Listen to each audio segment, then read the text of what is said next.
Hello my dear students, welcome करता हूं मैं भारत पंचाली और केमिस्ट्री गुरुजी अगेन आप सबका एक बहुत ही ज़्यादा इंपॉर्टेंट वीडियो में। तो आज हम लोग मार्क बूस्टर वन शॉट करने वाले हैं of the chapter D and F block elements. And मुझे लगता है कि इससे पहले आपने इसकी थ्योरी कर ली होगी, चाहे वन शॉट से करी हो चाहे कॉन्फिडेंस बूस्टर से करी हो। तो चलिए स्टार्ट करते हैं। सबसे पहला क्वेश्चन है, which ion among the following is colourless and why. देखिए, कलर जो होता है डी ब्लॉक एलिमेंट्स का वो होता है due to unpaired electron and due to d transition. आप इन गिवन ऑप्शंस में से देखोगे कि किसके पास अनपेयर्ड इलेक्ट्रॉन नहीं बनेंगे, तो यहाँ पर हमारा करेक्ट आंसर आएगा titanium 4 positive. Sir titanium 4 positive कैसे आया? देखो, टाइटेनियम का एटॉमिक नंबर होता है 23, सॉरी स्कैंडियम टाइटेनियम 22। अगर मैं 22 के हिसाब से इसकी कॉन्फ़िगरेशन करूंगा तो ये हो जाएगी AR18 4s2 3d2। अब इस पे चार्ज है 4+। का मतलब क्या होता है कि आपने इसमें से 4 इलेक्ट्रॉन्स को माइनस कर दिया है, तो ये हो जाएगा AR18 4s0 3d0। तो कोई अनपेयर इलेक्ट्रॉन नहीं बचा, और जब इसके पास कोई अनपेयर इलेक्ट्रॉन नहीं बचा तो डी ट्रांजिशन पॉसिबल नहीं है, और जब डी ट्रांजिशन पॉसिबल नहीं है तो ये कलर भी शो नहीं कर सकता। अगला क्वेश्चन भी अच्छा है, why is Mn2 positive much more resistant than Fe2 positive towards oxidation. मतलब देखिए, Mn2 पॉजिटिव है और Fe2 पॉजिटिव है। अगर मैं इसकी ऑक्सीडेशन करना चाहूं तो इसकी ऑक्सीडेशन होके बनेगा Mn3 पॉजिटिव। Mn2 पॉजिटिव की कॉन्फ़िगरेशन क्या होगी? अगर आपको कॉन्फ़िगरेशन आती है तो मैग्नीज का एटॉमिक नंबर 25 होता है, कॉन्फ़िगरेशन हो जाएगी AR18 4s0 3d5। इसके पास अब D5 है। अब अगर ये एक इलेक्ट्रॉन और दे देगा तो D में 4 हो जाएंगे, तो ये क्यों अपनी स्टेबिलिटी को ब्रेक करना चाहेगा? इसको अपनी स्टेबिलिटी ब्रेक नहीं करनी। ऑन दी अदर हैंड अगर मैं बात करता हूं Fe2 पॉजिटिव की, Fe2 पॉजिटिव की कॉन्फ़िगरेशन होती है AR18 4s0 3d6। अब अगर ये Fe3 पॉजिटिव हो जाए मतलब इसके एक और इलेक्ट्रॉन कम हो जाएगा, है ना? तो ये हो जाएगा Fe3 पॉजिटिव के केस में ये हो जाएगा AR18 4s0 3d5। तो भैया ये तो स्टेबल हो रहा है, तो इसको तो ऑक्सीडेशन शो करने फायदा है, बट इसको तो नुकसान है। अब इन दोनों क्वेश्चन के आंसर थोड़ा बुकिश लैंग्वेज में देख लेते हैं। जब हमने हर एक आयन की कॉन्फ़िगरेशन की, टाइटेनियम में आया D0, क्रोमियम में आया D3, वैनेडियम 3 पॉजिटिव में आया D2। तो दो केसेस में डी ट्रांजिशन पॉसिबल है। टाइटेनियम 4 पॉजिटिव में डी ट्रांजिशन पॉसिबल नहीं है, है ना? तो हमारे पास ये क्या रहेगा? टाइटेनियम 4 पॉजिटिव कलरलेस रहेगा। नेक्स्ट क्वेश्चन है, Mn2 positive has stable 3d5 configuration so it is resistant towards oxidation. क्योंकि इसके पास पहले ही D5 कॉन्फ़िगरेशन है तो ये ऑक्सीडेशन क्यों ही शो करे। While Fe2 positive electronic configuration is D6 3d6 so it can lose 1 electron। ये 1 इलेक्ट्रॉन लूज करेगा तो स्टेबल कॉन्फ़िगरेशन आ जाएगी। नेक्स्ट क्वेश्चन है बेटा हमारे पास, zinc is not considered as transition element. Transition element किसे कहा जाता है? विच है partially filled D orbital. But zinc के पास फुली फिल्ड डी ऑर्बिटल है in their ground state as well as in their common oxidation state, that's why इसको transition consider नहीं किया जाता। Chromium 2 positive is reducing, Mn3 positive is oxidizing when both have 3d4 configuration, d4 configuration। ये बहुत अच्छा example है कि chromium 2 positive को चेक करो, Mn2 पॉजिटिव को चेक करो, है ना? अब क्रोमियम 2 पॉजिटिव की कॉन्फ़िगरेशन होती है AR18 4s0 3d4 और Mn2 पॉजिटिव नहीं है, Mn3 पॉजिटिव है। Mn3 पॉजिटिव की कॉन्फ़िगरेशन क्या हो जाएगी? AR18 4s0 3d4। अब बेटा मैं आपको एक चीज बता देता हूं कि जो क्रोमियम है, क्रोमियम की सबसे स्टेबल कॉन्फ़िगरेशन होती है 3d3। मैग्नीज की सबसे स्टेबल कॉन्फ़िगरेशन होती है 3d5। याद रखिएगा, क्रोमियम की सबसे स्टेबल ऑक्सीडेशन स्टेट होती है 3d3 और मैग्नीज की सबसे स्टेबल ऑक्सीडेशन स्टेट होती है 3d5। अब इसको मैग्नीज को 3d5 तक जाने के लिए एक इलेक्ट्रॉन की रिक्वायरमेंट है, तो ये रिडक्शन शो करेगा। रिडक्शन शो करेगा तो हम क्या बोलेंगे इसको कि ये ऑक्सीडाइजिंग नेचर का, जो रिडक्शन शो करते हैं उसको ऑक्सीडाइजिंग इन नेचर का बोला जाता है। और ये 3d4 से 3d3 जाना चाहता है, यानी कि इसको इलेक्ट्रॉन लूज करना है। लूज करना मतलब ऑक्सीडेशन शो करेगा। ऑक्सीडेशन शो करेगा तो इसकी नेचर क्या कहलाएगी? इस नेचर को कहा जाता है बेटा reducing in nature. Actual reason ये है कि क्रोमियम को 3d3 जाना है, मैग्नीज को 3d5 में जाना है। अगला क्वेश्चन है transition metal and their compound are known for their catalytic activity. Reason बताना है। अच्छे कैटलिस्ट क्यों होते हैं ये? Due to their ability to adopt multiple oxidation state. ये वेरिएबल ऑक्सीडेशन स्टेट को मल्टीपल ऑक्सीडेशन स्टेट को अडॉप्ट कर सकते हैं। थोड़ा बुकिश लैंग्वेज में चलते हैं। Zinc is considered as transition element due to completely filled d subshell, क्योंकि इसका डी सबशेल कंप्लीटली फिल्ड है ना, in ground state and most stable oxidation state. अगला क्वेश्चन है chromium 2 positive is reducing as its configuration changes from 3d4 to 3d3। भैया इसको d4 से कहां जाना है? d3 में, तो ये रिड्यूसिंग नेचर का है, ऑक्सीडेशन शो करेगा, है ना। और क्यों होता है ऐसा? इसको हाफ फिल्ड T2G लेवल लेके आना। आपको पता है हाफ फिल्ड T2G लेवल क्या होता है? जैसे ये हमारे पास है डी जनरेट डी ऑर्बिटल, है ना, ये हमारे पास डी जनरेट डी ऑर्बिटल है। अगर मैं इसकी स्प्लिटिंग करूंगा तो ये कुछ ऐसे हो जाएगा। ये होता है T2G और ये हो जाता है इजी। क्रोमियम को ये हाफ फिल्ड करना होता है। इनमें सब में जब एक एक इलेक्ट्रॉन आ जाएगा तो इसकी 3d3 कॉन्फ़िगरेशन हो जाएगी और क्रोमियम इस केस में स्टेबल हो जाएगा। On the other hand the change from Mn3 positive to Mn2 positive result in the half filled configuration which has extra stability. इसको d5 में जाना है तब इसके पास एक्स्ट्रा स्टेबिलिटी आएगी। और अगला क्वेश्चन ये था कि ये भैया अच्छे कैटलिस्ट क्यों हैं? Due to their ability to adopt multiple oxidation state. अगला क्वेश्चन है हमारे पास On the basis of the given figure, answer the following. Why manganese has lower melting point than chromium? देखो बेटा, melting point जो explain किया जाता है वो एक्सप्लेन किया जाता है on the basis of metallic bonding, और मेटालिक बॉन्डिंग डिपेंड करती है नंबर ऑफ अनपेड इलेक्ट्रॉन पे। तो मैग्नीज के पास तो अच्छे अनपेड इलेक्ट्रॉन है, स्टिल इसका मेल्टिंग पॉइंट लो क्यों है? ये एक एक्सेप्शनल केस है बेटा। और क्यों है? क्योंकि इसके पास 4s2 3d5 कॉन्फ़िगरेशन आ जाती है और इसके इलेक्ट्रॉन मेटालिक बॉन्डिंग में पार्टिसिपेट नहीं करते, ठीक है, तो दैट्स वाई।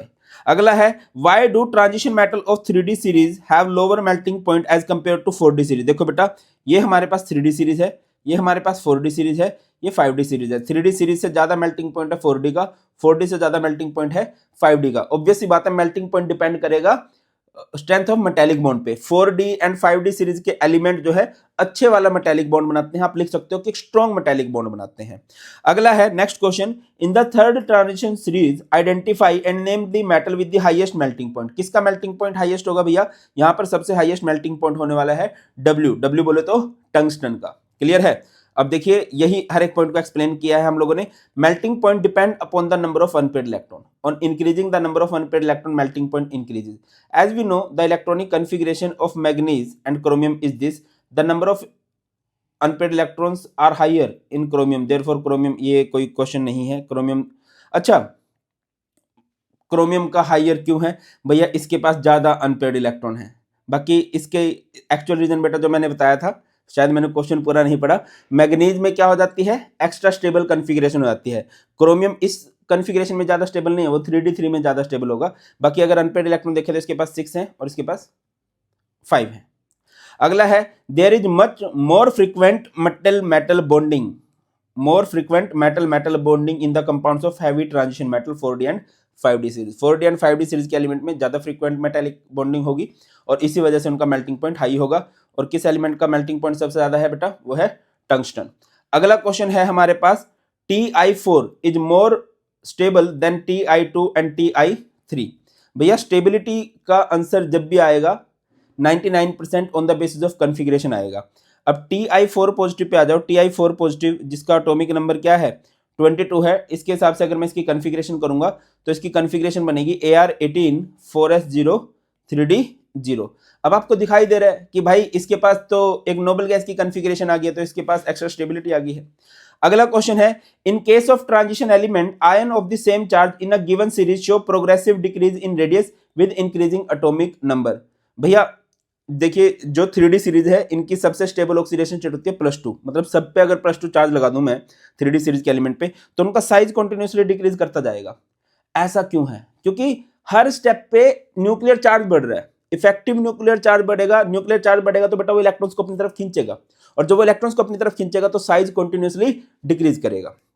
अगला है, zinc is comparatively a soft metal iron and chromium are typically hard. देखो बेटा, हार्डनेस सॉफ्टनेस डिपेंड करती है मेटालिक बॉन्ड पे, एटमाइजेशन एनर्जी पे।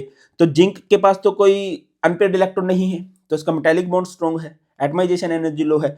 आयरन की और क्रोमियम की बात करूं तो इनके पास बहुत ज्यादा अनपेयर्ड इलेक्ट्रॉन है, अनपेयर्ड इलेक्ट्रॉन ज्यादा है तो इनका मेटालिक बॉन्ड स्ट्रॉन्ग है, दैट्स वाई इनके अंदर हार्डनेस भी ज्यादा है। अब थोड़ा बुकिश लैंग्वेज देखते हैं। Titanium having electronic configuration, titanium की कन्फिग्रेशन क्या होती है, 3d2 4s2, but titanium 4 positive जो है मोर स्टेबल है क्योंकि उसके पास नोबल गैस कन्फिग्रेशन आ जाती है 4 इलेक्ट्रॉन को लूज करने के बाद। अगला क्वेश्चन था हमारे पास, कौन सा था अगला question, same charge in a given series as the new electron enters in a 3d orbital each time the nuclear charge increases by unity, her bar nuclear charge बढ़ता जा रहा है। the shielding effect of d electron is not that effective, shielding effect बहुत ज्यादा नहीं होता 3d में। shielding effect क्या होता है, बाहर के इलेक्ट्रॉन्स को रोक लेना, तो बाहर के इलेक्ट्रॉन इतने इजीली रुक नहीं पाते, न्यूक्लियस की तरफ दौड़ते हुए चले जाते हैं। hence the net electrostatic attraction between the nuclear charge and outermost electron increases and the ionic radius decreases। क्या होता है बेटा, रिपीट कर रहा हूं, जब आप लेफ्ट टू राइट जाओगे न्यूक्लियर चार्ज बढ़ेगा, शील्डिंग इफेक्ट पुअर है, तो क्या होगा, outer most electron attraction feel करते हैं towards nucleus, hence size of atoms, size of ions decrease हो जाता है। अगला है, नेक्स्ट आपसे पूछा गया था कि ज्यादा हार्ड कौन है, तो जिंक सॉफ्ट होता है, आयरन और क्रोमियम हार्ड होते हैं। Iron and chromium are having high enthalpy of atomization due to the presence of unpaired electron which account their hardness. Zinc has low enthalpy of atomization as it has no unpaired electron। बाकी जो मैंने बोला वो भी इसका बढ़िया answer है, वही इसका करेक्ट आंसर भी है कि जिंक के पास अनपेड इलेक्ट्रॉन नहीं है, so metallic bond is weak, hence they are soft. On the other hand chromium and iron have large number of unpaired electron, strength of metallic bond is high, hence they are hard. अगला question है, write any two consequences of lanthanoid contraction. Lanthanoid contraction बहुत important है। क्या होता है lanthanoid contraction, जब आप left right जाते हो 4f सीरीज में साइज ऑफ आयंस या साइज ऑफ लेंथेनॉइड्स डिक्रीज करता है रेगुलरली, और ये रेगुलरली डिक्रीज क्यों करता है, बिकॉज 4f का शील्डिंग इफेक्ट बहुत पुअर होता है, ये इलेक्ट्रॉन्स को रोक नहीं पाता, इलेक्ट्रॉन्स कंटिन्यूअसली न्यूक्लियस की तरफ अट्रैक्शन शो कर करके डिक्रीज होते जाते हैं उनका साइज। ठीक है, कंसिक्वेंस लिखने हैं भाई। सबसे पहला कंसिक्वेंस ये है कि साइज कंटिन्यूअसली डिक्रीज करता है, लेंथेनॉइड का साइज लगभग सेम होता है तो उनकी प्रॉपर्टीज भी लगभग सेम होती है। 4d एंड 5d सीरीज का साइज सिमिलर हो गया है ना, 4d एंड 5d सीरीज का। इसके अलावा जो बेसिक स्ट्रेंथ है ऑफ हाइड्रोक्साइड वो भी डिक्रीज हो जाती है। Name the element of 3d series which exhibit the largest number of oxidation state. ये बहुत फेमस क्वेश्चन है, इसका आंसर याद रखिए, यहां पर आंसर आएगा मैग्नीज। कौन सा ऐसा एलिमेंट है जो largest number of oxidation show करता है, दैट इज मैग्नीज, और वो +2 से लेकर +7 तक ऑक्सीडेशन स्टेट शो करता है। और क्यों शो करता है, क्यों शो करता है भाई, मैं तो खुद भूल गया, क्यों शो करता है, क्योंकि इसकी कन्फिग्रेशन जो है, कन्फिग्रेशन क्या होती है मैग्नीज की, Ar18 4s2 3d5, और जो 3d सीरीज के एलिमेंट्स होते हैं उनकी बहुत सारी जो ऑक्सीडेशन स्टेट बनती है वो इस वजह से बनती है कि उनके 4s एंड 3d दोनों के ही इलेक्ट्रॉन पार्टिसिपेट करते हैं।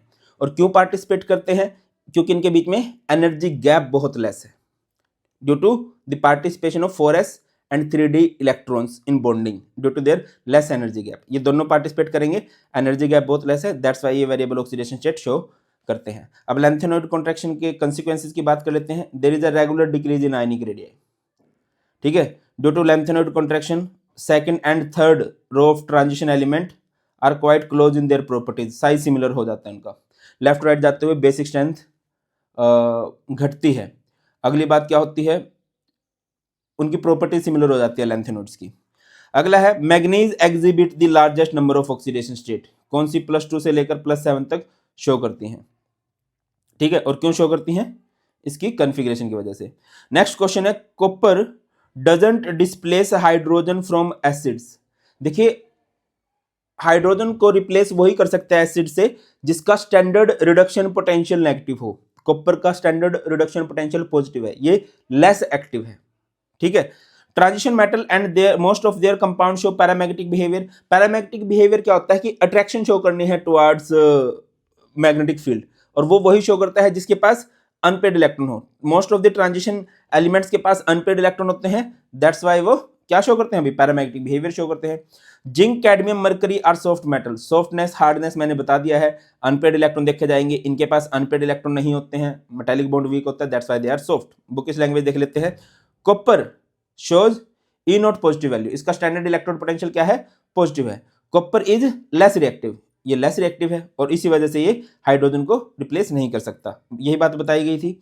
अगला है transition metal in their ground state और ionise state have number of unpaired electron which give them paramagnetic behaviour. उनके पास अनपेड इलेक्ट्रॉन होते हैं ट्रांजिशन एलिमेंट्स के पास और इसी वजह से उनका पैरामैग्नेटिक बिहेवियर होता है। अगला है in zinc, cadmium, mercury all the electron in D subshell are paired, hence the metallic bond are present in them are weak. Metallic bond weak होता है, that's why they are soft metal and have low melting and boiling point. अगला question है out of zinc and tin whose coating is better to protect iron object. यहां पर आएगा भैया zinc, क्योंकि इसका स्टैंडर्ड रिडक्शन पोटेंशियल ज्यादा negative है, ये अपने आप को खत्म करना चाहेगा जल्दी से। अगला है copper 1 compounds are white while copper 2 compounds are coloured. देखिए बेटा कॉपर 1 यानी कि Cu1 पॉजिटिव की अगर आप कॉन्फ़िगरेशन करोगे तो ये होगा Ar18 4s0 3d10, और अगर मैं कॉपर 2 पॉजिटिव की बात करता हूं तो कॉन्फ़िगरेशन हो जाएगी Ar18 4s0 3d9। जितने ज्यादा अनपेड, जिसके पास अनपेड इलेक्ट्रॉन होता है वो डी ट्रांजिशन शो करता है और वही कलर्ड होता है। तो भैया यहां पर ये एलिजिबल नहीं है, सॉरी कॉपर 1 के पास तो नहीं है, ये तो D10 है, फुली फिल्ड है, ये एलिजिबल है। पढ़ते हैं zinc shield better than the tin because its oxidation potential is greater. Oxidation potential greater होना भी यही रिप्रेजेंट करता है, ठीक है, या फिर स्टैंडर्ड रिडक्शन पोटेंशियल ज्यादा नेगेटिव कह सकते हो। अगला है copper 1 compounds are white whereas copper 2 positive compounds are colored because copper 1 में all electrons are paired while copper 2 positive में क्या हो जाता है, due to unpaired electron which show dd transition। अगले क्वेश्चन पे आ जाते हैं calculate the spin only movement of CO2 positive. CO2 positive देखिए स्पिन ओनली मतलब मैग्नेटिक मूवमेंट निकालनी है। बाय राइटिंग द, पहले तो क्वेश्चन ध्यान से पढ़ लेना, मेरी तरह जल्दबाजी मत करना। By writing the electronic configuration of CO and CO2 positive. देखिए CO क्या होता है, CO का एटॉमिक नंबर होता है 27, कॉन्फ़िगरेशन क्या हो जाएगी Ar18 4s2 3d7, और CO2 पॉजिटिव की बात करें तो CO का एटॉमिक नंबर होता है 27, कॉन्फ़िगरेशन क्या हो जाएगी Ar18 4s0 3d7। डी में कितने इलेक्ट्रॉन है, यहाँ पर डी में इलेक्ट्रॉन है बेटा 7, 1 2 3 4 है, 4 5 6 7, तो यहां पर नंबर ऑफ अनपेड इलेक्ट्रॉन कितने हैं 3। तो म्यू निकालना है, म्यू इज मैग्नेटिक मोमेंट का फॉर्मूला क्या बन जाएगा √n × n+2 where n is number of unpaired कितने हैं 3 × 3+2, तो ये 5 हो जाएगा √15 bm।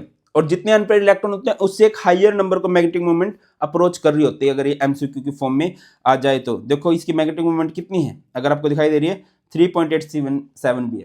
अनपेड इलेक्ट्रॉन 3 थे और मैग्नेटिक मोमेंट लगभग 4 को अप्रोच कर रही है भाई। अगले क्वेश्चन पे चलते हैं, give reason and select one atom which will exhibit asked property.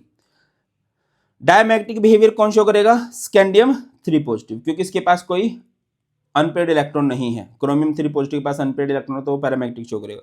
Chromium and copper में से हाई मेल्टिंग पॉइंट किसका होगा, क्रोमियम का होगा। Melting point boiling point depend करता है स्ट्रेंथ ऑफ मेटालिक बॉन्ड पे, और मेटालिक बॉन्ड की स्ट्रेंथ डिपेंड करती है नंबर ऑफ अनपेड इलेक्ट्रॉन पे। क्रोमियम के पास ज्यादा अनपेड इलेक्ट्रॉन है। बुकिश लैंग्वेज पे चलते हैं, जो स्कैंडियम 3 पॉजिटिव है उसकी 3d0 कॉन्फ़िगरेशन है, therefore it is diamagnetic.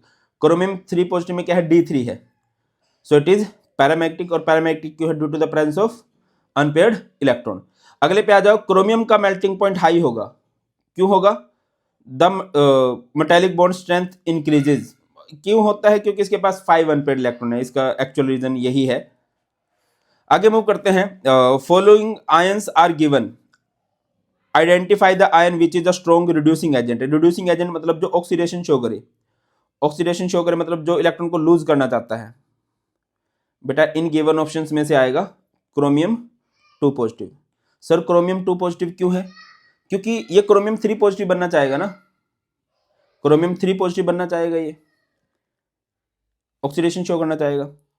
Unstable in aqueous solution, unstable in aqueous solution यहां पर देखने को मिलता है बेटा Cu1 पॉजिटिव। Cu1 पॉजिटिव को जैसे पानी में डालते हैं ये Cu2 पॉजिटिव में एंड Cu0 में कन्वर्ट हो जाता है ड्यू टू डिसप्रपोर्शनेशन रिएक्शन, और Cu2 पॉजिटिव की हाइड्रेशन इंथैल्पी ज्यादा होती है। देखिए Cu1 पॉजिटिव को जैसे ही आप पानी में डाल लोगे तो ये डिसप्रपोर्शनेशन रिएक्शन शो करेगा, एक तो Cu2 पॉजिटिव में कन्वर्ट हो जाएगा और एक Cu में। अ स्ट्रॉन्ग ऑक्सीडाइजिंग एजेंट, अच्छा रीजन भी देना है क्या? A strong oxidising agent, oxidizing agent मतलब जो खुद पे रिडक्शन करवाना चाहे, रिडक्शन करवाने का मतलब क्या है, जो गेन करना चाहिए इलेक्ट्रॉन्स का, तो इन गिवन ऑप्शंस में से Mn3 पॉजिटिव आ जाएगा, क्योंकि Mn3 पॉजिटिव चाहता है Mn2 पॉजिटिव बनना तो ये गेन करेगा, क्रोमियम चाहता है क्रोमियम 3 पॉजिटिव बनना तो ये लूज करेगा तो ये रिड्यूसिंग एजेंट है और ये ऑक्सीडाइजिंग एजेंट है। हर एक का आंसर पढ़ लेते हैं। Chromium 2 positive is reducing since its configuration is converted to D3 from D4 से D3 में चला जाएगा। D3 में क्या होता है, हाफ फिल्ड T2G लेवल होता है विद हायर स्टेबिलिटी।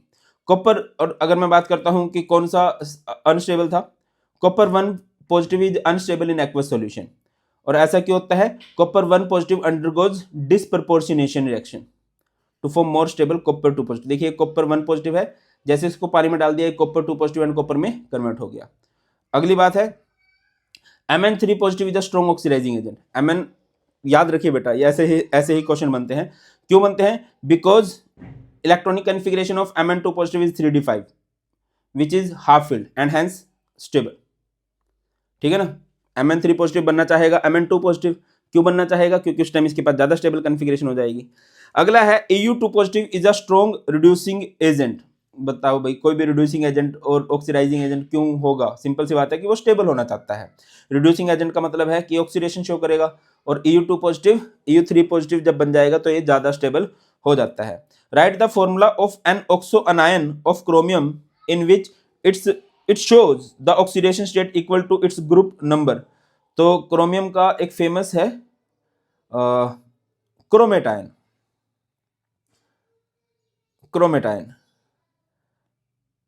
या फिर डाइक्रोमेटायन।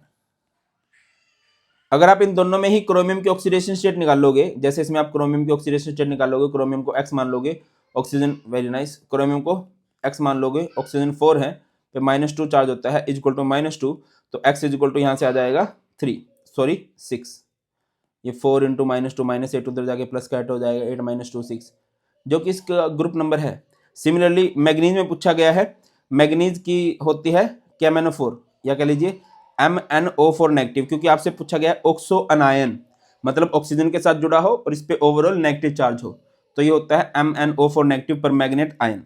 अगला है why do transition element show variable oxidation state, due to the participation of N-1D and NS electrons, क्योंकि N-1D के और NS के इलेक्ट्रॉन बॉन्डिंग में पार्टिसिपेट करते हैं, और क्यों पार्टिसिपेट करते हैं, due to their small energy gap, क्योंकि उनका एनर्जी गैप बहुत ही स्मॉल है। क्लियर, यही आगे लिखा भी गया है। रिड्यूसिंग एजेंट किसे बोलते हैं, which can reduce other species and oxidise itself.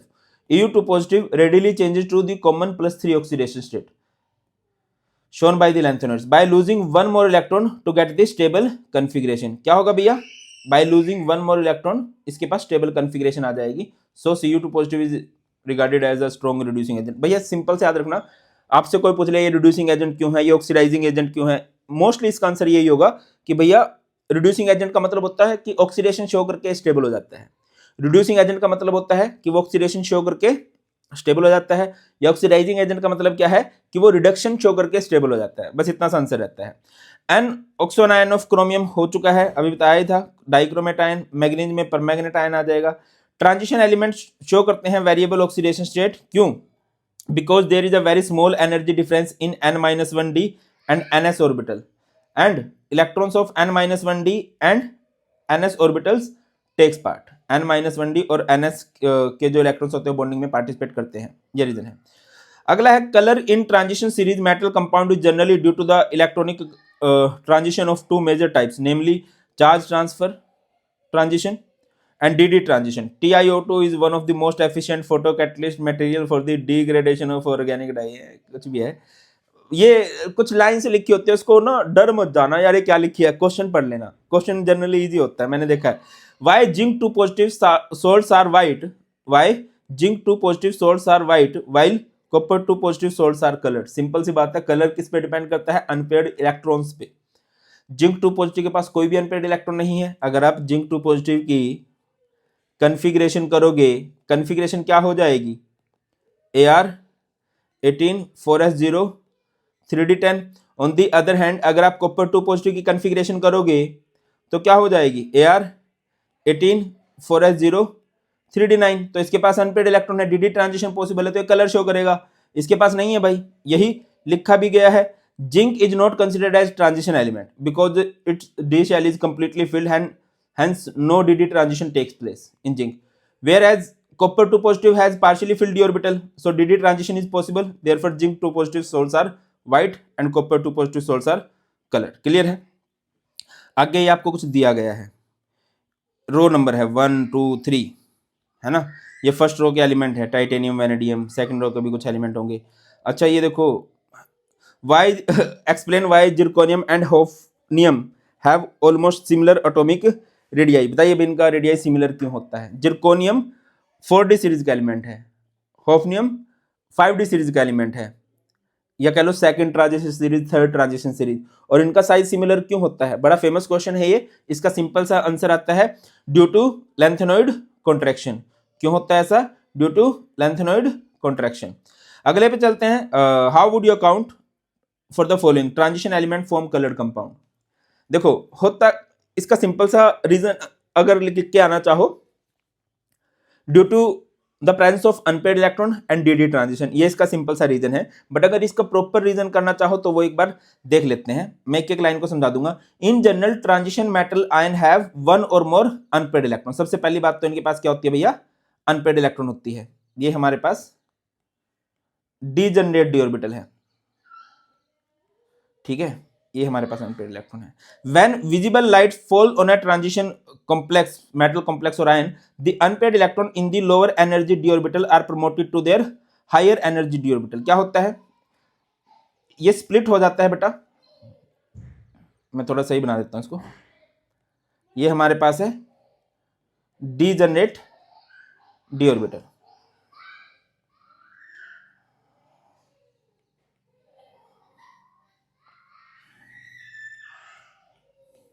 मान लो इधर एक इलेक्ट्रॉन है जो अनपेयर है, ये है इधर एक इलेक्ट्रॉन।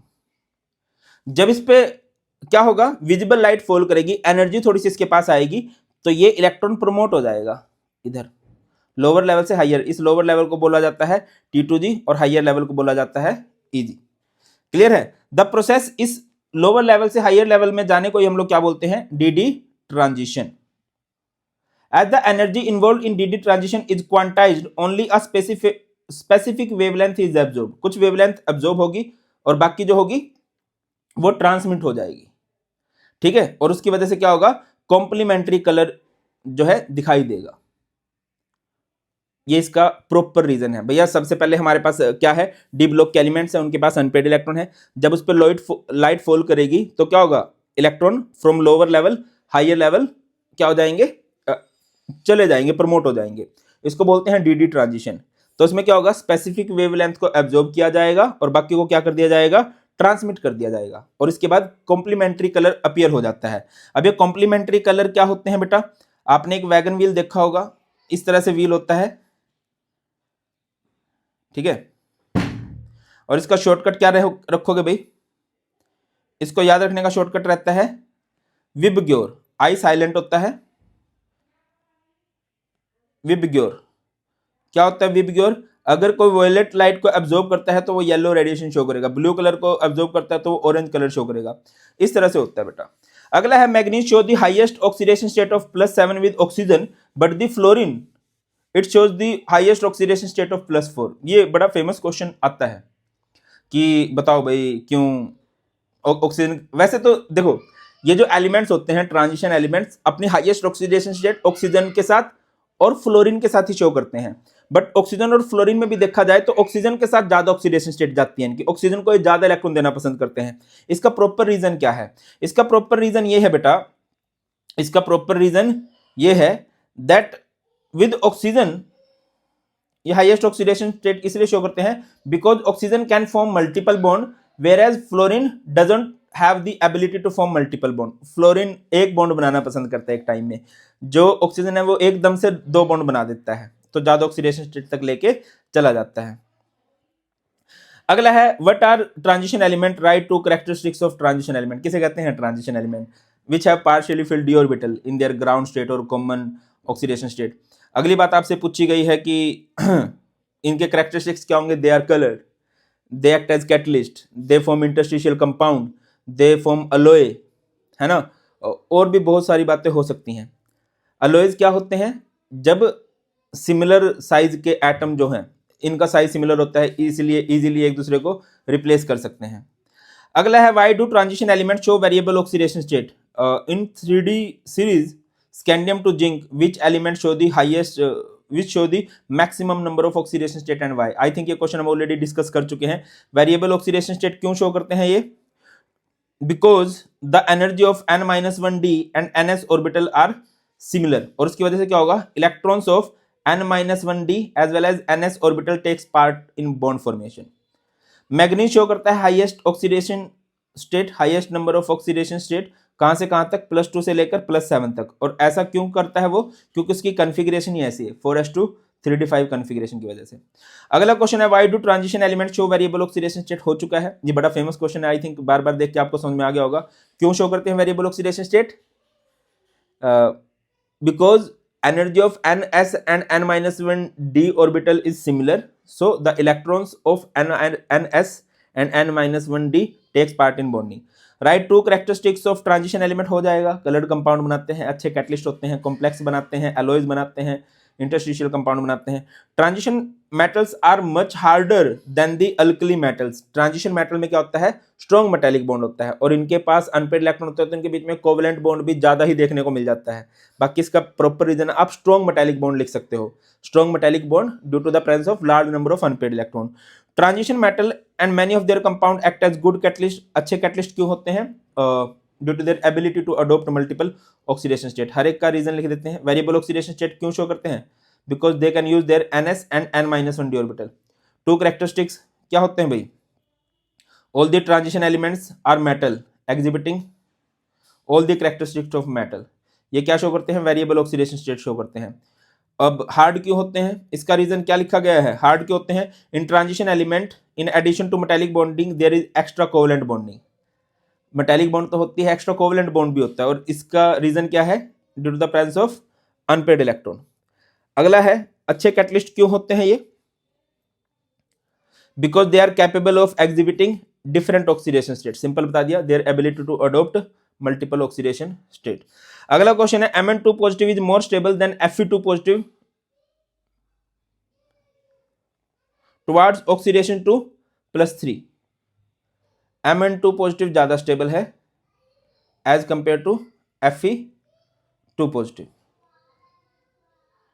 किस तरफ? Towards oxidation to +3। मतलब Mn2 पॉजिटिव स्टेबल है, Mn2 पॉजिटिव नहीं चाहता +3 में जाना, बट Fe2 पॉजिटिव चाहता है। आई थिंक आज पहला क्वेश्चन ये किया है, क्योंकि Fe अगर 3+ ऑक्सीडेशन स्टेट में जाएगा तो इसके पास D5 कॉन्फ़िगरेशन आएगी, तो ये तो स्टेबल होएगा, यहां पर जाके ज्यादा स्टेबल होएगा। Mn2 पॉजिटिव अगर इधर जाएगा +3 ऑक्सीडेशन स्टेट में, इसके पास D में 4 इलेक्ट्रॉन्स होंगे, इसके पास तो अनस्टेबिलिटी आएगी, तो ये क्यों अनस्टेबल होना चाहेगा भाई? अगला है the enthalpy of atomisation is lowest for zinc. ये हो चुका है, क्योंकि अनपेड इलेक्ट्रॉन नहीं होते, मेटालिक बॉन्ड वीक होता है, यही लिखा भी गया है। Mn2 positive compounds are more stable due to half filled d orbital, whereas Fe2 positive compounds are comparatively less stable, ये थोड़े कम स्टेबल होते हैं। उसके बाद जिंक में क्या होता है? मेटालिक बॉन्ड वीक होता है, क्योंकि इसके पास कोई भी अनपेड इलेक्ट्रॉन नहीं है। नेक्स्ट क्वेश्चन है हमारे पास, transition metal with the exception of zinc, cadmium, mercury are hard and have high melting point, boiling point. ये हो चुका है। हार्ड क्यों होते हैं? स्ट्रेंथ, मेटालिक बॉन्ड स्ट्रॉन्ग होता है इनका। The ionisation enthalpy first and second in the first series of the transition elements are found to very irregularly. ये बड़ा अच्छा क्वेश्चन है कि 3D सीरीज की आयनाइजेशन एंथैल्पी जो होती है वो वेरी करती है। आयनाइजेशन एंथैल्पी किसे कहते हैं? Energy required to remove outer most electron. और वो रेगुलर ट्रेंड नहीं करती, नहीं शो करती। क्यों नहीं शो करती? क्योंकि बीच बीच में ना कुछ कन्फिग्रेशन आ जाती हैं, कुछ स्टेबल कन्फिग्रेशन आ जाती है जहां से इलेक्ट्रॉन निकालना बहुत मुश्किल आता है। जैसे कहीं पर D0 आ गई कन्फिग्रेशन, तो उसके बाद इलेक्ट्रॉन नहीं निकल सकता। जैसे क्रोमियम के केस में D3 आ गई, तो वहां से इलेक्ट्रॉन नहीं निकाला जा सकता। कहीं पर D5 आ गई, कहीं पर D10 आ गया, तो ये बहुत स्टेबल कन्फिग्रेशन हो जाती है। इस वजह से ये तो हो जाएगा हाई मेल्टिंग पॉइंट वाला। इसका रीजन क्या लिख के आएंगे हम लोग? क्या लिख के आएंगे? The irregular variation of ionization enthalpy can be seen in configurations such as D0, D5, D10. क्यों होता है ऐसा? Since these states are exceptionally stable, so their ionization enthalpy are very high. Clear है? अगले क्वेश्चन पे चलते हैं। Next, answer any 5 question. Paper में तो एनी 5 कर लेना, अभी तो जितने दिए होंगे उतने सारे के सारे हम लोग कर लेते हैं। Which of these ions are isoelectronic? Isoelectronic किसे कहेंगे? जिसके पास नंबर ऑफ इलेक्ट्रॉन सेम होंगे। तो मैं डायरेक्ट आंसर लिख दे रहा हूं, बाकी आप लोगों ने तो उस टाइम सभी करने पड़ेंगे। मेरे को लग रहा है scandium 3 positive and titanium 4 positive. और भी कोई हो सकता है क्या? हाँ, और भी हो ही सकते हैं, वैसे तो ऐसा नहीं है कि और कोई नहीं हो सकता।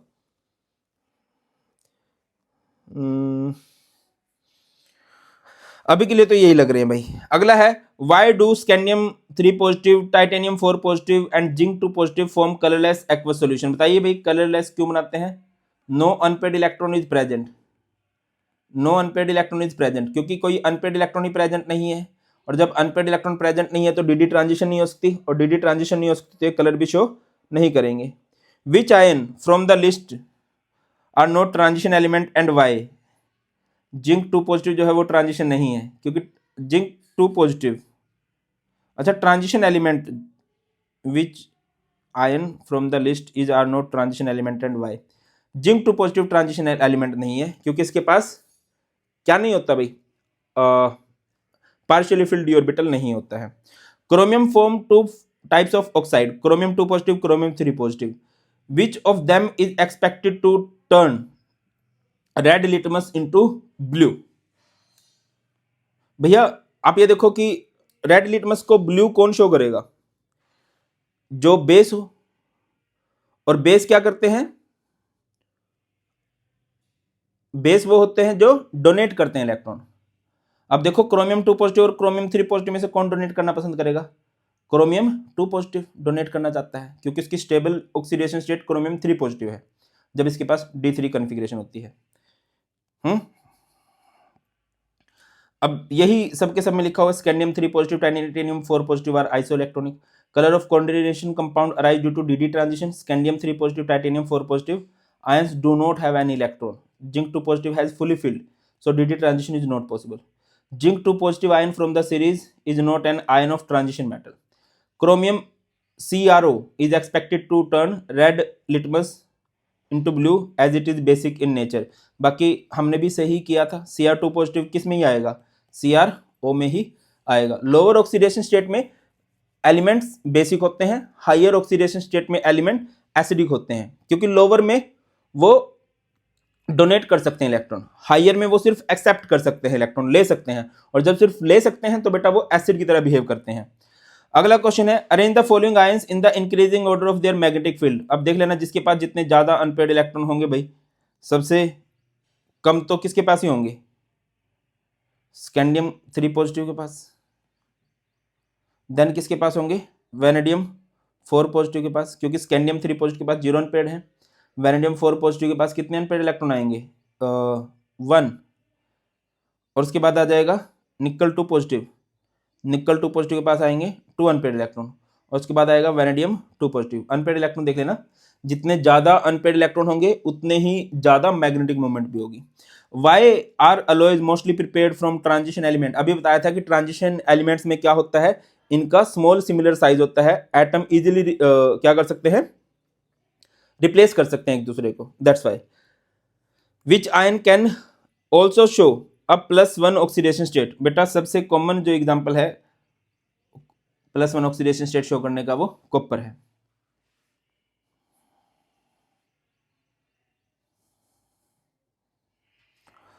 देखिए लिखा गया है, copper ion can also show +1। The transition element have similar radii, hence alloys are readily formed by these metal। अच्छा आप 2-3 अलॉयज के नाम कमेंट सेक्शन में जरूर बताना कौन कौन से अलॉयज हैं। और इंक्रीजिंग ऑर्डर क्या था, सबसे कम scandium 3 positive, vanadium 4 positive, then nickel 2 positive, vanadium 2 positive, यही है हमारे पास। और ये कैसे किया हमने, आप कन्फिग्रेशन करोगे, कन्फिग्रेशन के बाद आप ये देखोगे कि किसके पास कितने अनपेयर्ड इलेक्ट्रॉन है हमारे पास। क्या MnO4 इज कलर्ड। अब देखो यार, मैंने अब तक आपको ये बोला है कि ये कलर्ड क्यों होते हैं, due to the presence of unpaired electron, है ना, अनपेयर्ड इलेक्ट्रॉन की वजह से डी ट्रांजिशन हो जाएगी। बट अगर मैं बात करूं परमैग्नेट आयन की, जैसे MnO4 नेगेटिव है, यहाँ पर आप मैग्नीज की अगर ऑक्सीडेशन स्टेट देखोगे, मैग्नीज को X मान लिया, ऑक्सीजन 4 है, फिर -2 चार्ज होगा equal to -1, X equal to कितना हो गया 7। तो मैग्नीज की जब ऑक्सीडेशन स्टेट +7 हो जाएगी, मैग्नीज का एटॉमिक नंबर होता है 25, कन्फिग्रेशन क्या हो जाएगी Ar 18 4s0 3d0। तो इसके पास भी कोई अनपेयर्ड इलेक्ट्रॉन बचा नहीं, but still it is coloured. Even मैं बताऊं परमैग्नेट आयन का कलर होता है पर्पल। अब ये क्यों होता है बेटा, इसका रीजन होता है charge transfer from ligand to metal, इसको याद रख लेना। अगला क्वेश्चन है, Rohan was carrying out the reaction of potassium iodide, potassium iodide की रिएक्शन करवा रहा था भाई विद पोटेशियम परमैग्नेट KMnO4 के साथ in the acidic medium, acidic medium में the iodine gas was liberated, तो आयोडीन गैस लिबरेट हो गई during the reaction. When he repeated the reaction for further study, उसने दोबारा थोड़ी स्टडी करने की कोशिश की, he forgot to add acid, अब की बार वो एसिड डालना भूल गया भाई। He observe the product released during the second case were different from the previous, अब की बार प्रोडक्ट डिफरेंट था। तो give the possible chemical reaction, give reason for the difference in observation, give the structure of permanganate ion, बहुत important है, ये आ सकता है। देखिए दोनों बार भाई ने क्या लिया है, परमैग्नेट आयन तो लिया ही है, दोनों बार भाई ने क्या लिया है, आयोडाइड आयन भी लिया है, या पोटेशियम आयोडाइड लिया है, इसको आयोडाइड आयन ही बोलते हैं। देखिए अगर मैं बता रहा हूं, याद रखिएगा इस बात को, अगर एसिडिक मीडियम है, एसिडिक मीडियम है तो हमारे पास प्रोडक्ट में बनेगा बेटा I2, और अगर न्यूट्रल मीडियम है या कह लीजिए अल्कलाइन मीडियम है तो हमारे पास बनेगा आयोडेट। परमैग्नेट आयन एसिडिक मीडियम में I नेगेटिव के साथ रिएक्ट करके I2 बनाता है। परमैग्नेट आयन बेसिक मीडियम में, न्यूट्रल मीडियम में, बेसिक मीडियम में बोलते हैं, लिखते H2 है, हमारे पास क्या बनाता है आयोडेट। साइड प्रोडक्ट जरूर याद रखना, परमैग्नेट आयन जब हम इसमें डालते हैं किसके अंदर, H2O के अंदर, तो ये कन्वर्ट होता है MnO2 में, और अगर हम परमैग्नेट आयन को एसिडिक मीडियम में डालते हैं तो ये बनता है Mn2 पॉजिटिव। क्लियर है, ये बात याद रहेगी। इधर वाटर बन जाएगा, इसमें वाटर लिया है, वाटर नहीं बनेगा, OH नेगेटिव बनेगा। गिव रीजन, अब रीजन क्या है भैया इसका, अब रीजन सिर्फ एक ही है, ऑक्सीडेशन स्टेट का जो डिफरेंस है, यहाँ पर 7 से 4 में, 7 से कितना हो रहा है 4, 3 का डिफरेंस है, यहाँ से 7 से 2 हो रही है तो 5 का डिफरेंस है। सिर्फ ये ऑक्सीडेशन स्टेट की डिफरेंस की वजह से ये अलग अलग प्रोडक्ट बनाता है। In case of oxidizing action of KMnO4, the hydrogen ion concentration play an important part in influencing the reaction. In presence of acidic medium, oxidation number of manganese changes from +7 to +2. और जब हम कौन सा medium ले रहे हैं भाई, जब हमने बेसिक मीडियम लिया है तो ये क्या हो गया, +7 से +4 हो गया, +7 से +4 हो गया। ऑक्सीडेशन स्टेट का चेंज होना ही प्रोडक्ट को चेंज कर रहा है। अगला है give the structure of MnO4 negative, तो MnO4 नेगेटिव का स्ट्रक्चर कैसे बन जाएगा, ये मैग्नीज है, ऐसे बना सकते हो आप सिंपली, ये ऑक्सीजन पे नेगेटिव डाल दो और इधर double bond O, double bond O, double bond O, इसे बोलते हैं परमैग्नेट आयन। नेक्स्ट क्वेश्चन है, give the balanced chemical equation involve in the preparation of KMnO4 from pyrolusite. Important है, पायरोलोसाइट से बनाना है। पायरोलोसाइट कहा जाता है MnO2 को, MnO2 में आप डालोगे KOH एंड O2 तो ये कन्वर्ट होगा K2MnO4 में, जिसे बोलते हैं पोटेशियम मैग्नेट, जो कि ग्रीन कलर का कंपाउंड होता है, साइड में बनता है वाटर। अब ये जो हमारे पास पोटेशियम मैग्नेट है, इस पोटेशियम मैग्नेट को आप लोग Cl के साथ ट्रीट कर दो, Cl के साथ ट्रीट कर दोगे तो KMnO4 बन जाएगा। अगर आप इसको एसिडिक मीडियम में लेते हो, बेटा रिपीट कर रहा हूं, अगर आप पोटेशियम मैग्नेट को एसिडिक मीडियम में लेते हो तो डिस्प्रपोर्शनेशन रिएक्शन होती है। डिस्प्रपोर्शनेशन रिएक्शन में हमारे पास दो प्रोडक्ट बन के आते हैं, एक तो पोटेशियम परमैग्नेट और एक बनता है MnO2। सर आप इसको डिस्प्रपोर्शनेशन रिएक्शन क्यों बोल रहे हो, ये है K2MnO4, यहाँ पर मैग्नीज की ऑक्सीडेशन स्टेट है +6, ये KMnO4 बन गया, यहाँ पर इसकी ऑक्सीडेशन स्टेट है +7, ये MnO2 है, यहाँ पर इसकी ऑक्सीडेशन स्टेट है +4। अब 6 से 7 भी हो रही है, 6 से 4 भी हो रही है, ऑक्सीडेशन स्टेट इंक्रीज भी कर रही है, डिक्रीज भी कर रही है, तो इसको ही हम लोग क्या बोलते हैं, डिस्प्रोपोर्शनेशन रिएक्शन बोल देते हैं बेटा। नेक्स्ट क्वेश्चन है, chromate changes their colour when kept in acidic medium. Chromate यानी कि क्रोमेट आयन, इसको बोलते हैं CrO4 नेगेटिव। इस टाइम इसका कलर क्या होता है, येलो।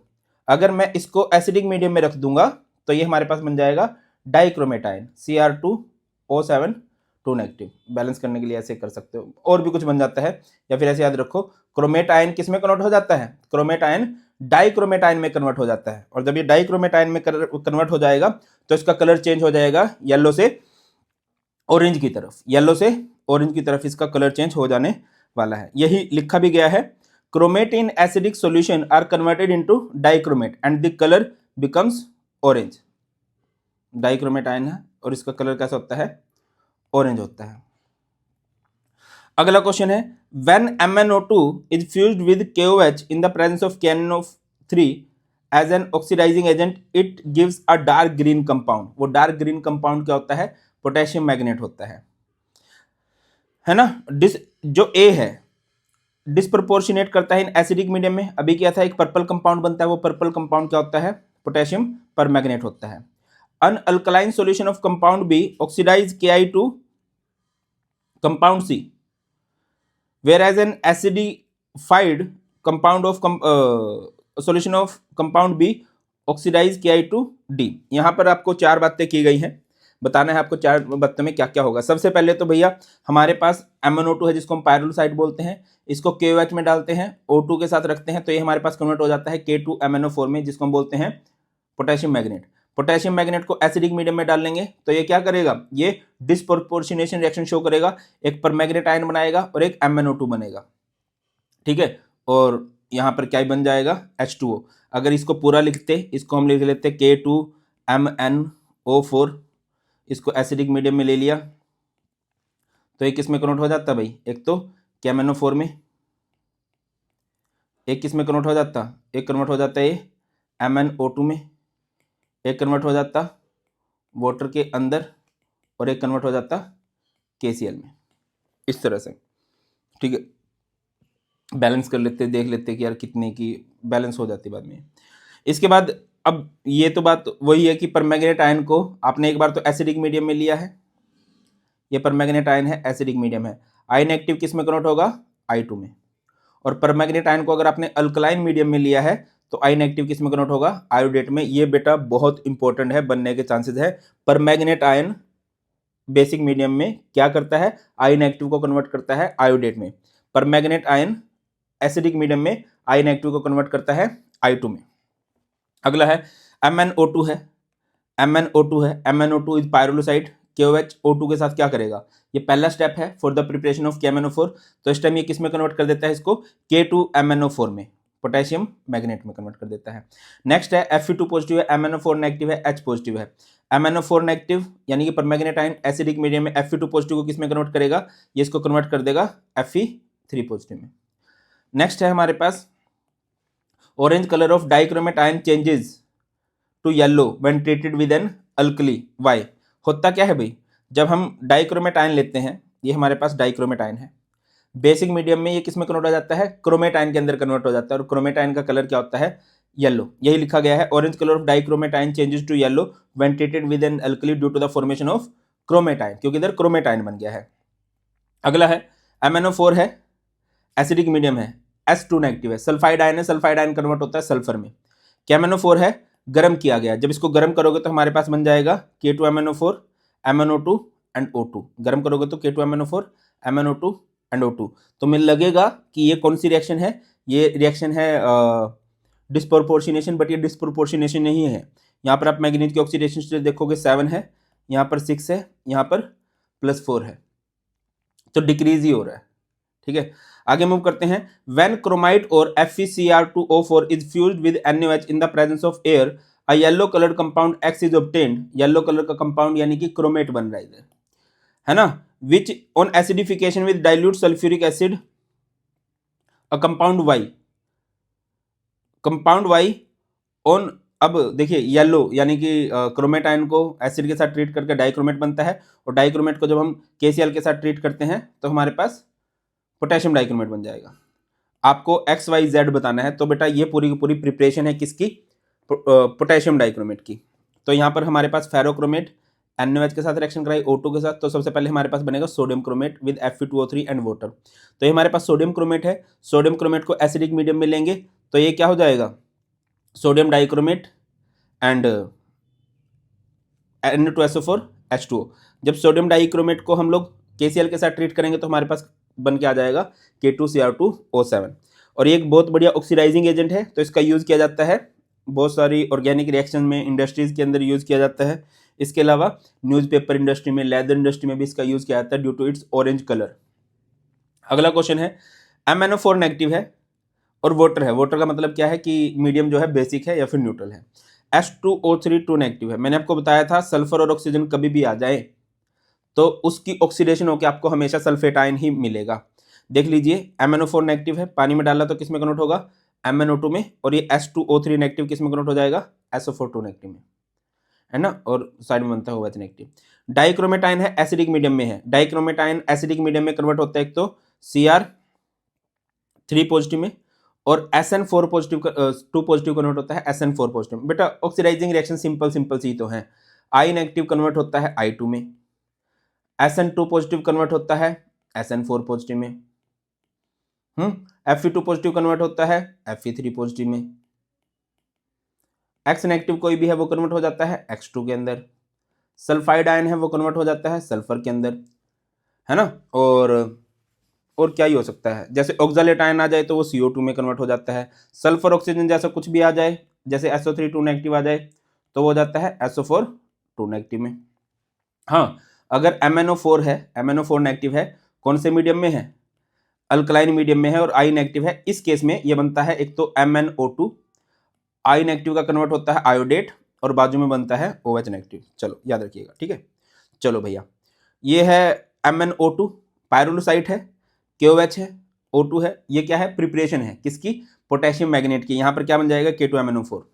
नेक्स्ट हमारे पास क्या दे रखा है, डाइक्रोमेट है, I नेगेटिव है, डाइक्रोमेट है, एसिडिक मीडियम है, एसिडिक मीडियम में तो I नेगेटिव किस में ही कन्वर्ट होगा, I2 में ही कन्वर्ट होगा। यहाँ पर एक सही है।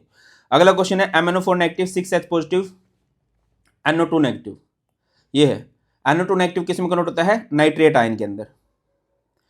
MnO4 2 नेगेटिव है, H पॉजिटिव है, ये है MnO4 2 नेगेटिव बोलते हैं मैग्नेट आयन को, ग्रीन कलर के कंपाउंड को। एसिडिक मीडियम में डिसप्रपोर्शनेशन रिएक्शन शो करेगा, एक तो बनाएगा परमैग्नेट आयन, एक बनाएगा MnO2 एंड एक वाटर।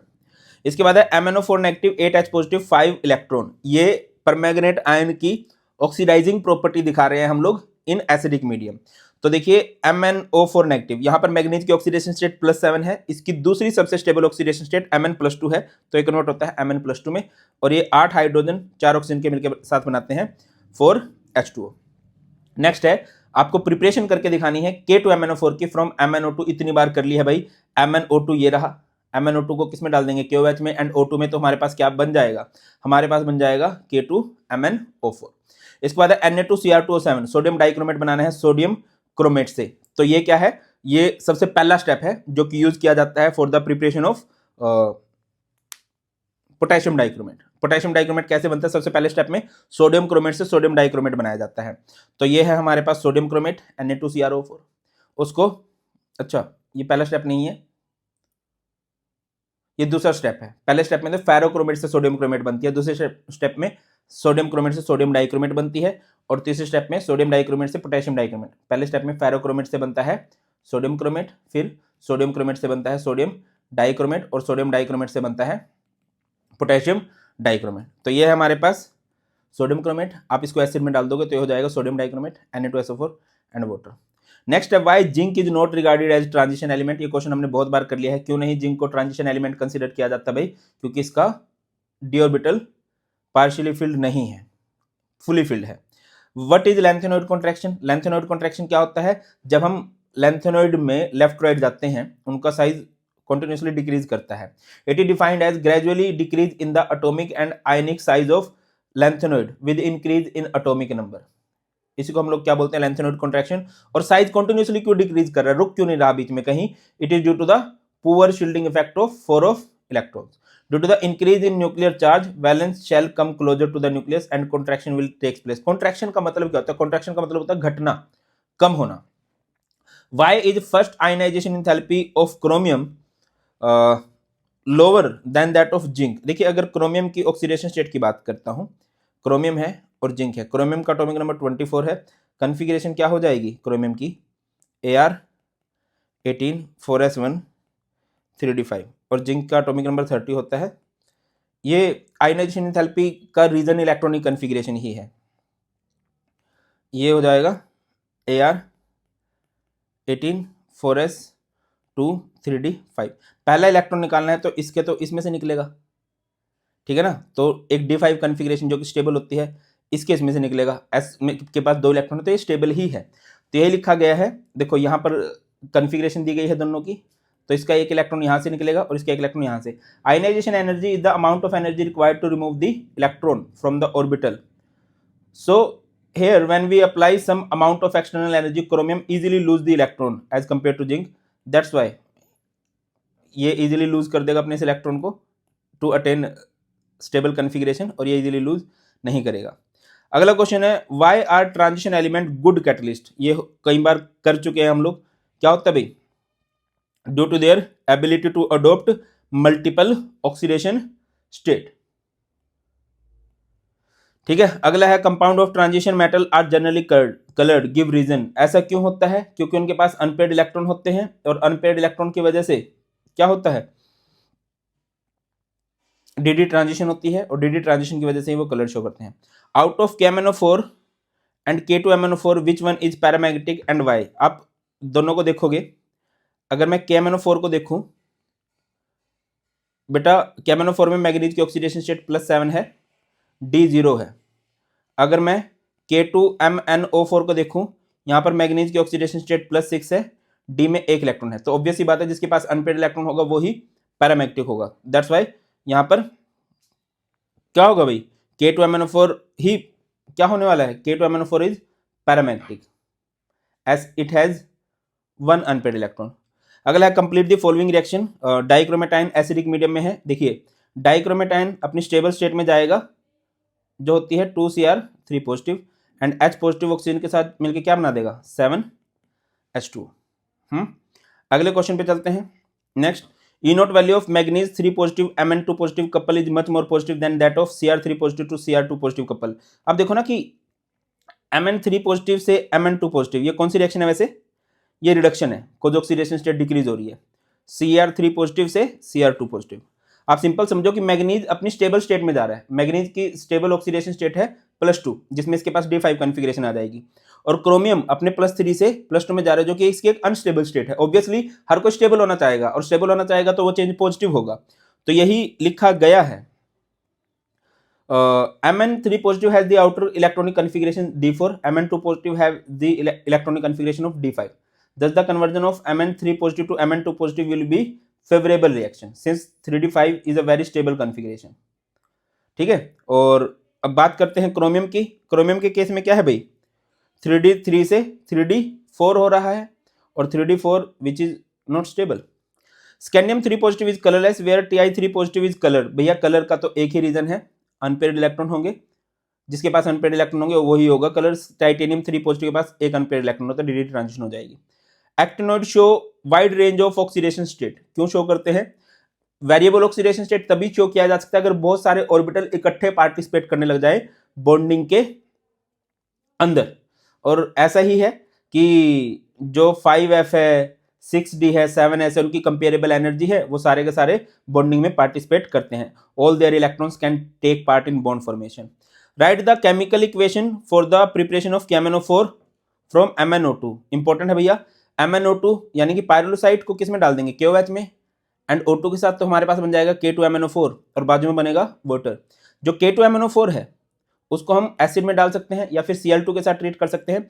अगर मैं इसको एसिड में डाल दूंगा तो डिस्प्रपोर्शनेशन रिएक्शन होगी, एक तो बनेगा KMnO4 और एक बनेगा MnO2। क्लियर है? और दिया गया है MnO2 है, KOH KNO3 भी है, तो ये बन जाता है परमैग्नेट आयन। ये दूसरी प्रिपरेशन है।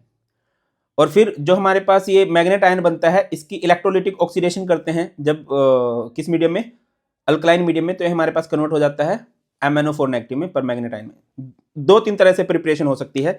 पहली तो यही है कि MnO2 को KOH के साथ ट्रीट कर लो, O2 के साथ ट्रीट कर लो, K2MnO4 बन जाएगा। K2MnO4 को आप एसिड के साथ जब ट्रीट करोगे बेटा, एसिड के साथ ट्रीट करोगे तो एक डिस्प्रोपोर्शनेशन एक्शन होगी कि MnO4 बनेगा, MnO2 बनेगा, वाटर बनेगा। On the other hand MnO2 को KOH KNO3 के साथ ट्रीट कर लो तो हमारे पास बन जाएगा K2MnO4, और K2MnO4 की इलेक्ट्रोलाइटिक ऑक्सीडेशन करते हैं इन अल्कलाइन मीडियम, तो हमारे पास क्या हो जाएगा भाई, KMnO4 बन जाएगा। आगे मूव करते हैं, ट्रांजिशन मेटल फॉर्म अलोय। ये बात हम पहले भी डिस्कस कर चुके हैं। क्या होता है, they have very small similar atomic size, one metal can easily replace the other metal, that's why they come from alloy. Cerium 4 positive is a strong reducing agent. देखो भैया, सीरियम 4 पॉजिटिव रिड्यूसिंग है ना, europium 2 positive oxidising है। क्यों होता है ऐसा, क्योंकि इनको अपनी स्टेबल ऑक्सीडेशन स्टेट में जाना है +3 में, ठीक है ना। तो सीरियम 4 पॉजिटिव +4 से +3 जाने के लिए क्या करेगा, रिडक्शन शो करेगा। रिडक्शन जब शो करता है तो उसको ऑक्सीडाइजिंग बोलते हैं। और ये +2 से +3 में जाने के लिए इलेक्ट्रॉन को लॉस करेगा, ऑक्सीडेशन शो करेगा। जो ऑक्सीडेशन शो करता है उसको रिड्यूसिंग बोलते हैं। अगला क्वेश्चन है, right one similarity and one difference between chemistry of lanthanoids and actinoids. दोनों कॉन्ट्रैक्शन शो करते हैं। लैंथेनॉइड कॉन्ट्रैक्शन शो करता है, एक्टिनॉइड कॉन्ट्रैक्शन शो करता है। ये तो चलो सिमिलैरिटी हो गई, है ना। इसके अलावा दूसरी सिमिलैरिटी क्या है कि दोनों की कॉमन ऑक्सीडेशन स्टेट +3 है। डिफरेंसेस की बात करें तो लैंथेनॉइड जो होते हैं नॉन रिडक्टिव हैं, ये रिडक्टिव होते हैं। और इसके अलावा लैंथेनॉइड्स का पैरामैग्नेटिक कैरेक्टर इजीली एक्सप्लेन किया जा सकता है। एक्टिनॉइड्स को पढ़ना इतना इजी नहीं है, एक्टिनॉइड्स के पैरामैग्नेटिक कैरेक्टर को इजीली एक्सप्लेन नहीं किया जा सकता। क्यों नहीं एक्सप्लेन किया जा सकता, क्योंकि ये रिडक्टिव सब्सटेंस है ना। और अगर मैं लैंथेनॉइड्स की बात करूं, वो नॉन रिडक्टिव है, उनमें सिर्फ एक एलिमेंट है जो रिडक्टिव है। लैंथेनॉइड में सिर्फ एक एलिमेंट है जो रिडक्टिव है, दैट एलिमेंट इज प्रोमीथियम। अगला है, complete the reaction dichromate ion in basic medium. Dichromate ion को अगर आप बेसिक मीडियम में डालोगे तो वो क्रोमेटाइन में कन्वर्ट हो जाता है, जो कि येलो कलर का कंपाउंड होता है। ये हो गया भाई, ठीक है। इसके बाद है, which of the following ion will have a magnetic moment value of 1.73 bm। Magnetic moment लगभग 2 को अप्रोच कर रही है, तो इसके पास, उस एलिमेंट के पास 1 अनपेयर्ड इलेक्ट्रॉन होना चाहिए। और 1 अनपेयर्ड इलेक्ट्रॉन इनमें से किसके पास बनेगा, कॉपर 2 पॉजिटिव के पास, और टाइटेनियम 3 पॉजिटिव के पास ही बन सकता है, ठीक है। ये कर लेना। In order to protect iron from corrosion which one will you prefer as a sacrificial electrode. Sacrificial electrode क्या होता है, जो अपनी बलि दे देगी, अपने आप को खत्म कर लेगी। निकल और जिंक, इनकी वैल्यू दे रखी है, एक की -0.25, एक की है -0.44, -0.76। ये जो हमारे पास आयरन है इसकी वैल्यू है -0.44। ये निकल की वैल्यू है, ये आयरन की वैल्यू है। जितनी ज्यादा, जितना स्टैंडर्ड रिडक्शन पोटेंशियल ज्यादा नेगेटिव होता है, उतनी ही मेटल ज्यादा एक्टिव होगी। तो निकल तो कम एक्टिव है, ये तो अपनी बलि नहीं देगा। ये क्यों देगा इलेक्ट्रॉन, ज्यादा एक्टिव मतलब ज्यादा इलेक्ट्रॉन देने की टेंडेंसी। जिंक दे सकता है क्योंकि ज्यादा एक्टिव है, तो इसी वजह से जिंक का यूज करते हैं हम जो लोग। क्यों यूज करते हैं, it has more negative electron potential.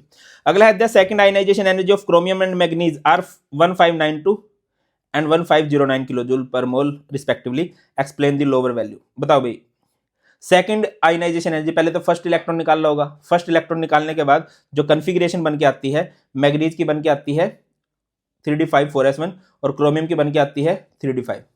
ये पहला इलेक्ट्रॉन निकल चुका है। अब दूसरा इलेक्ट्रॉन निकालने लगोगे तो इसका दूसरा इलेक्ट्रॉन यहां से निकलेगा 4s1 में से, और इसका दूसरा इलेक्ट्रॉन d5 में से निकलेगा। d5 तो एक स्टेबल कन्फिग्रेशन है, और ये अपनी स्टेबिलिटी को क्यों ब्रेक करेगा दादा, नहीं करेगा। Give 2 similarities in the properties of scandium and zinc. Okay, दोनों ही कलरलेस भी होते हैं, दोनों ही वेरिएबल ऑक्सीडेशन स्टेट भी शो नहीं करते, और दोनों ही डायमैग्नेटिक भी हैं। सर स्कैंडियम तो एक अनपेयर इलेक्ट्रॉन होता है। देखिए, स्कैंडियम जनरली अपनी +3 ऑक्सीडेशन स्टेट में ही एग्जिस्ट करता है, जिसमें इसके पास कोई भी अनपेयर्ड इलेक्ट्रॉन नहीं बचता। और जब अनपेयर्ड इलेक्ट्रॉन नहीं बचता तो दादा डायमैग्नेटिक होते हैं, कलरलेस होते हैं। What is actinoid contraction. Actinoid contraction क्या होता है, decrease in atomic and ionic radii with increase in atomic number.